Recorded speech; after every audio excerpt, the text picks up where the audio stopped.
중국이 심상치 않은 모습을 보여주고 있습니다. 이미 2차 전지와 관련된 원자재의 전 세계 장악력이 압도적인데 그 외에 에너지, 원자재에 관해서도 최근 엄청난 사재기를 하고 있습니다. 올해 들어서는 금에 대한 사재기가 엄청나게 진행되고 있습니다. 세계 1위 금 생산국인 중국이 금을 사재기하고 있는 이유에 대해서는 달러 의존도를 낮추기 위해서다라는 이야기도 있지만 그 외에 전쟁을 준비하고 있다라는 이야기도 나돌 정도입니다. 중국은 올해 금 매입 1위를 차지했는데요. 작년 동기 대비 14% 증가한 수치로 사상 최대 규모입니다. 올해만 무려 800톤에 달한다라고 하는데요.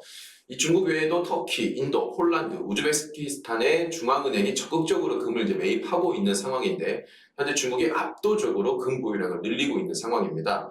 특히나 중국은 미국채를 매도하고 있으면서 금에 대한 보유량을 크게 증가를 시키고 있는데 그로 인해서 최근에 금 가격이 엄청나게 상승을 해서 온스당 2,000달러 이상의 역대 최고가를 현재 찍고 있죠.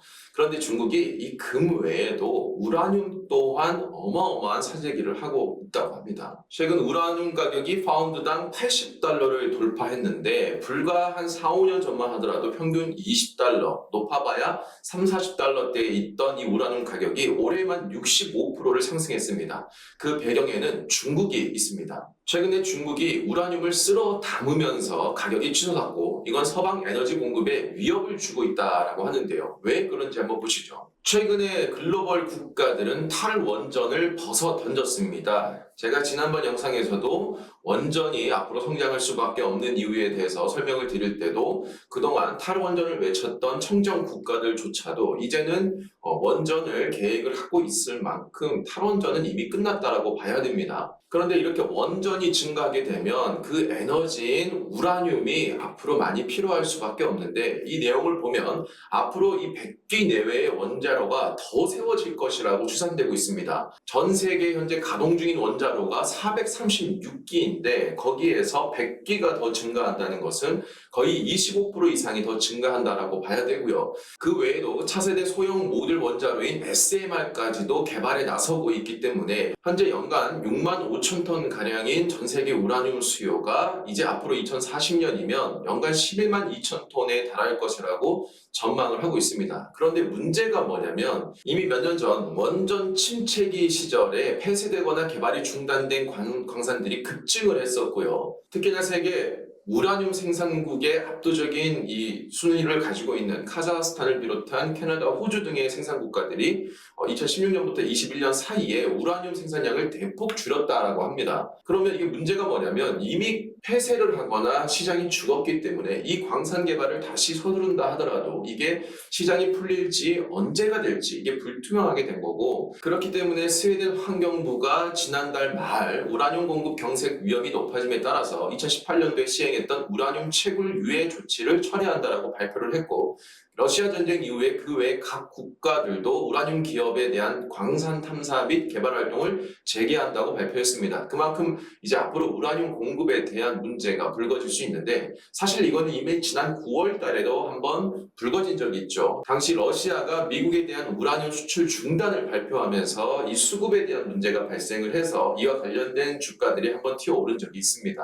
그런데 이게 일시적으로 끝나기가 어려운 게 뭐냐면 전 세계 특히 서방 국가들은 러시아 의존도를 줄이려고 하고 있어요. 러시아는 전 세계 원자로에 투입되는 해결료의 40% 이상을 장악하고 있는데 특히나 미국은 그 해결료의 23%를 러시아에서 구매하고 있는 상황이었거든요. 그래서 아이러니하게도 러우 전쟁이 발생했을 때 미국은 러시아를 비판을 하고 스위프트에 대한 제재까지도 했으면서 아이러니하게도 러시아산 우라늄 수입량은 2005년 이후에 2배로 증가해서 오히려 러시아한테 전쟁 자금을 대중골 받게 되지 않았거든요.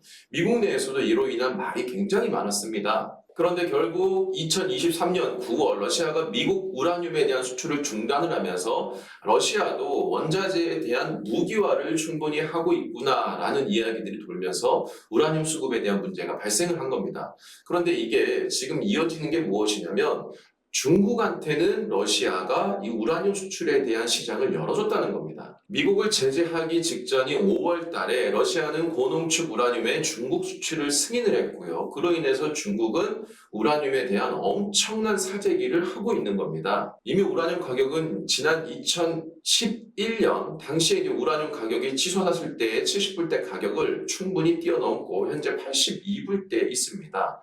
그래서 우라늄이 앞으로 중국이 계속 사재기를 하면 할수록 가격이 쉽게 내려갈 것 같지는 않은데, 여기에 전 세계가 원전에 대한 가동률을 증가를 시키고 추가적인 원전을 100기 내외로 증가시킨다라고 하면 이 우라늄에 대한 수요가 계속 증가할 수밖에 없거든요. 특히나 중국은 2차 전지 원자재에 대한 독점뿐만 아니라 여기에 1억 톤의 유전까지 최근에 발견을 했고요. 가스전까지. 그러니까 사실상 에너지 부국의 국가로 올라섰고, 앞으로 이 에너지에 대한 무기화를 얼마든지 계속 쓸 수 있다는 겁니다. 자원 지배력이 정말 커진 상태이기 때문에 이 우라늄도 앞으로 추가적인 문제가 얼마든지 발생할 수 있는 상황이 만들어진 겁니다. 그런데 우라늄 가격은 치솟고 있는데, 우라늄 관련주들은 9월 달에 반짝 한번 뜨고 나서 주가가 대부분 바닥에 내려와 있는 상태입니다.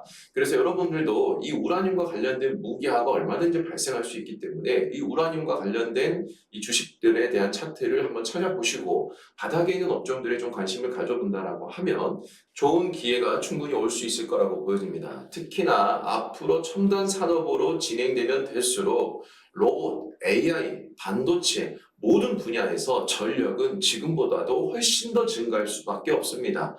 결코 지금보다 에너지에 대한 사용량이 절대 줄어들 수 있는 상황이 아니에요.